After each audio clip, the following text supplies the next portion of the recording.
बिस्मिल्लाहिर्रहमानिर्रहीम। अस्सलाम वालेकुम नाज़रीन, वेलकम टू दस्तावेज़। एक नए अनवान के साथ बारिश, भूख और बरकत। एक होटल वाले की कहानी। ये खजान की एक ठंडी और भीगी हुई रात थी। आसमान पर काले बादल छाए हुए थे, जैसे कोई सदमा ऊपर से जमीन पर झुक आया हो। हवा सर्द थी और बारिश बेतहाशा बरस रही थी। मैं अपने होटल के बावरचीखाने में खाने की तैयारी मुकम्मल कर चुका था। बाहर बाजार के लोग अपनी दुकानें सिमट रहे थे, क्योंकि बिजली जा चुकी थी और सड़कें सुनसान हो रही। जब मैं होटल के कारकुनों से दिन के हिसाब किताब पर बात कर रहा था, मेरी नज़र रेस्टोरेंट के दरवाजे से बाहर पड़ी। लालटेन की मदम रोशनी में मुझे कोई साए की तरह हरकत करता नजर आया। मैं फौरन चौंक गया। दिल में ख्याल आया शायद कोई चोर है। मैंने एक हाथ में टार्च ली और दूसरे हाथ में लकड़ी थामी। दबे कदमों बाहर निकला। जैसे ही मैं करीब पहुंचा, मैं टिटक गया। सामने एक औरत खड़ी थी। बाल उलझे हुए थे, कपड़े गीले और मैले, और साथ दो छोटे बच्चे जो थकन और भूख से लरज रहे थे। मैंने धीरे से पूछा, बीबी कोई मसला है?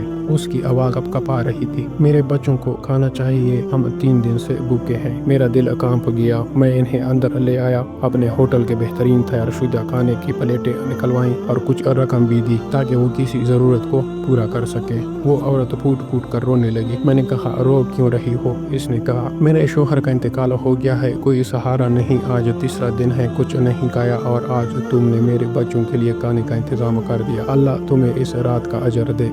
मैंने दिल ही दिल में कहा, ये वैसे भी नुकसान में जाती हुई एक रात थी, लेकिन अगर अल्लाह की रजा मिल जाए तो यही असल नफ़ा है। वो औरत चली गई और मैं रेस्टोरेंट बंद करने के इरादे से अंदर आया, ताकि बच्चा कुछ खाना ज़ाया होने से पहले महफूज कर सकूं। अभी सोच ही रहा था कि अचानक बाहर एक बस रुकी। ड्राइवर नीचे उतरा और बोला, क्या आपके पास खाना है? हम 40 मुसाफिर हैं, बारिश में फंस गए हैं। मैंने कहा, जी हाँ। और यूँ एक एक करके 40 से ज़ायद मुसाफिर उतरे। सब ने खाना खरीदा, हत्ता कि हमारे पास जितना खाना तैयार था वो भी कम पड़ गया। कुछ को सिर्फ रोटी देना पड़ी। जब वो चले गए, हम सब हैरत में थे। हिसाब लगाया तो वो रात जिसे हम नुकसान समझ रहे थे, हमारी अब तक की सबसे ज्यादा मुनाफे वाली रात बन चुकी थी। एक कारकुन ने कहा, साहिब आज आपने एक नेकी की थी ना? मेरे दिल में औरत की दुआ गूंजी, या अल्लाह इस शख्स को अजर दे जिसने मेरे बच्चों का पेट भरा। मेरी आंखें नम हो गई और दिल से निकला अल्हम्दुलिल्लाह। नाज़रीन, अब जानते हैं कि इस कहानी में इबरत और सबक क्या है।